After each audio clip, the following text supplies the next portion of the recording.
1.01 की घात 10 लाख वर्सेस 10,000, इनमें से कौन सी संख्या बड़ी है? वीडियो को रोकें और खुद से प्रयास करें। चलिए यहां पर मैं आपको एक संकेत देता हूं। यहां पर संकेत है कि यहां हम द्विपद प्रमेय अर्थात बाइनोमियल थ्योरम का इस्तेमाल करेंगे और उसकी सहायता से किसी चीज का हम प्रसार करेंगे। अब आप इसे हल करिए। ठीक है, आइए इसे मिलकर हल करते हैं और ज्ञात करते हैं कि इन दोनों में से कौन सी संख्या बड़ी है। 1.01 की घात 10 लाख। यहां हम 1.01 को तोड़ के लिख सकते हैं 1 प्लस 0.01 और इस पूरे की घात 10 लाख होगी। अब इसे देख के ऐसा लगता है कि ये 1 प्लस एक्स की घात n जैसा है। अगर आप याद करना चाहते हैं कि 1 प्लस एक्स की घात n का प्रसार कैसे होता था, तो यहां पर इसका प्रसार है 1 प्लस एक्स की घात n, ये बराबर होगा nc0 x की घात 0 प्लस nc1 x की घात 1 प्लस nc2 x की घात 2 और इसी प्रकार ये चलता रहेगा डॉट डॉट डॉट और कहां तक जाएगा? अंतिम पद तक जाएगा। और अंतिम पद क्या होगा? ncn x की घात n, जहां पर n कोई धनात्मक पूर्णांक है। यहां पर गुणांक nc0 nc1 nc2 dot dot dot ncn है तथा यहां पर x की घात बढ़ते हुए क्रम में है। x की घात 0, उसके बाद x की घात 1, उसके बाद x की घात 2 और इसी प्रकार ये चलता जाएगा कहां तक? x की घात n तक। तो यहां पर x की घातें बढ़ते हुए क्रम में है। तो यहां तक सब ठीक है, लेकिन अब बात यह है कि इस प्रसार का इस्तेमाल अर्थात ये जो बाइनोमियल एक्सपेंशन है, इसका इस्तेमाल हम 1.01 की घात 10 लाख का मान ज्ञात करने में कैसे करेंगे? अब चूंकि यहां पर n का मान 10 लाख के बराबर है, तो जब हम इसका प्रसार करेंगे तो हमें 10 लाख एक पद मिलेंगे, क्योंकि पदों की संख्या में क्या मिलती है? n+1 मिलती है। तो यहां पदों की संख्या हो जाएगी 10 लाख प्लस 1, जो कि होगी 10 लाख 1। तो 10 लाख एक पद मिलेंगे। अब आपको क्या लगता है कि क्या हम उन 10 लाख एक पदों को यहां पे लिख पाएंगे और फिर उनका अलग अलग मान ज्ञात करके क्या हम 1.01 की घात 10 लाख का मान ज्ञात कर पाएंगे? तो ये असंभव सा प्रतीत होता है। तो यहां पर जो हम करेंगे वो ये है कि यहां हम इसके प्रसार में कुछ पदों को ज्ञात करेंगे, उसके बाद देखेंगे कि योग कहां पे जा रहा है और उसका लगभग मान हम ज्ञात करेंगे और देखेंगे कि क्या वो 10,000 से बड़ा है या फिर छोटा है। तो चलो इसका प्रसार करते हैं। ध्यान दें, यहां पर x की जगह पर 0.01 है और n की जगह पर 10 लाख है। तो जब हम इसका प्रसार करेंगे तो पहला पद होगा 10 लाख c0 0.01 की घात 0 प्लस 10 लाख c1 0.01 की घात 1, ये दूसरा पद होगा, प्लस 10 लाख c2 0.01 की घात 2 प्लस डॉट डॉट डॉट इसी तरह चलता रहेगा और कहां तक जाएगा? इसका अंतिम पद होगा 10 लाख c 10 लाख 0.01 की घात 10 लाख। तो ये काफी बड़ा प्रसार है, काफी बड़ा एक्सपेंशन है। तो चलिए इसके कुछ पदों को लिखते हैं। तो 10 लाख c0 ये तो 1 के बराबर होगा और 0.01 की घात 0 ये भी 1 है, तो यहां पे 1 गुणे 1 जो कि 1 के बराबर मिलेगा। तो ये पहला पद 1 के बराबर हुआ, प्लस तो इस दूसरे पद में 10 लाख c1 है। अब चूंकि nc1 n के बराबर ही होता है, तो 10 लाख c1 ये 10 लाख के बराबर होगा और इसका गुणा होगा 0.01 से, क्योंकि 0.01 की घात 1 0.01 ही होगा। अब यहां पे 1 मिनट के लिए रुकिए और देखिए ये क्या है। तो यहां पे 10 लाख का गुणा 0.01 से हो रहा है, तो जब हम इसका गुणा करेंगे तो 2 0 गायब हो जाएंगे। तो ये क्या बचेगा? 10,000 बचेगा। तो यहां 10,000 है, यहां 1 है, उसके बाद प्लस में कुछ धनात्मक संख्याएं हैं। इन सभी को ना लिख करके यहां पर मैं लिखता हूं इन्हें कुछ धनात्मक। तो ये 1 है, प्लस ये है 10,000 और ये है प्लस कुछ धनात्मक, यानी कि ये जो बचे हुए पद हैं ये कोई धनात्मक संख्या देंगे हमें। तो इसे हमने संक्षेप में कुछ धनात्मक से लिखा है।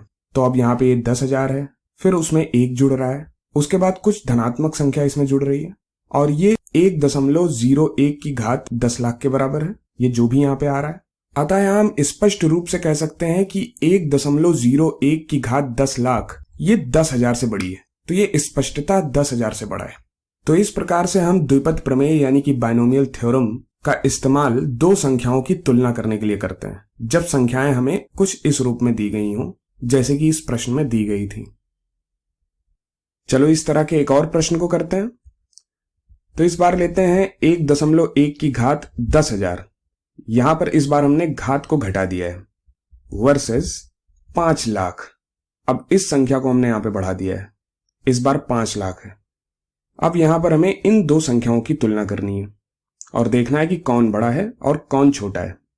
अब आपको यहां पे लग रहा होगा कि यहां पे कंपटीशन काफी तगड़ा है और आप उत्सुक होंगे ये जानने में कि कौन सी संख्या इसमें बड़ी है।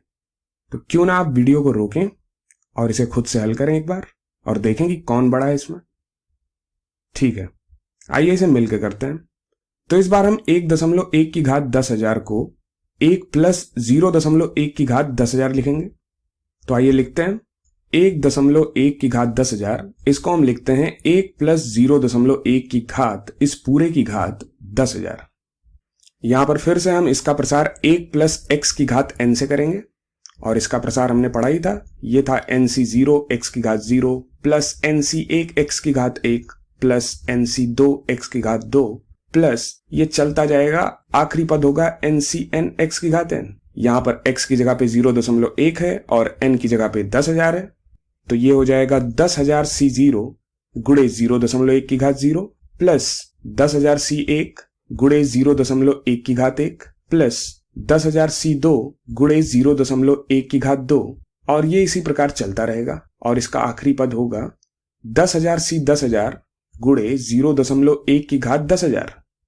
अब एक बार फिर यहां पर हम सभी पदों को नहीं ज्ञात करेंगे, यहां पर हम बस देखेंगे कि ये प्रसार कहां पे जा रहा है, एक मोटा मोटा अनुमान लगाएंगे और देखेंगे कि ये लगभग कितना है और फिर हम तुलना करेंगे इसकी 5 लाख से।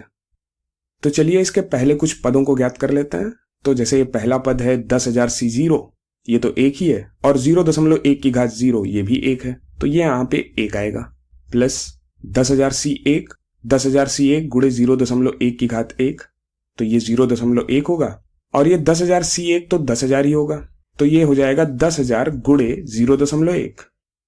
तो ये 10,000 गुणे 0.1 किसके बराबर होगा, ये तो 1,000 के बराबर होगा। तो 1,000 5 लाख से तो काफी छोटी संख्या है। अब अगला पद देखते हैं, प्लस 10,000 c2, तो 10,000 c2 क्या होगा, 10,000 गुणे 9,999 बटे 2 गुणे 1 यही होगा, अर्थात 10,000 गुणे 9,999 बटे 2।